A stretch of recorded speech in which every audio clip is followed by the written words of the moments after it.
வணக்கம். அமெரிக்காவில் சிலிகான் வேலி போல ஆந்திராவில் குவாண்டம் வேலி உருவாக்கப்படுகிறது.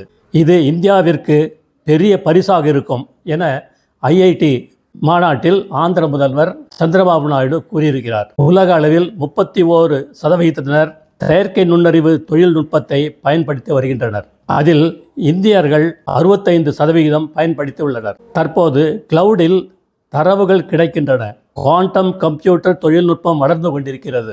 இது மத்திய அரசின் ஐஐடி மற்றும் ஐபிஎம் நிறுவனத்துடன் இணைந்து செயல்படும். கடந்த 10 ஆண்டுகளில் இந்தியா மிக உயர்ந்த வளர்ச்சியை பெற்றுள்ளது. பொருளாதாரத்தில் 2014 10ஆம் இடத்தில் இருந்த இந்தியா தற்போது 5ஆம் இடத்தில் உள்ளது. வரும் 2047 முதல் அல்லது 2வது இடத்திற்கு கண்டிப்பாக முன்னேறுவோம் என்று கூறியுள்ளார். திராவிட மாடலை நம்பி பிரயோஜனமில்லை. மாற்றத்தை மக்கள் கொண்டு வர வேண்டும். ஜெய்ஹிந்த்.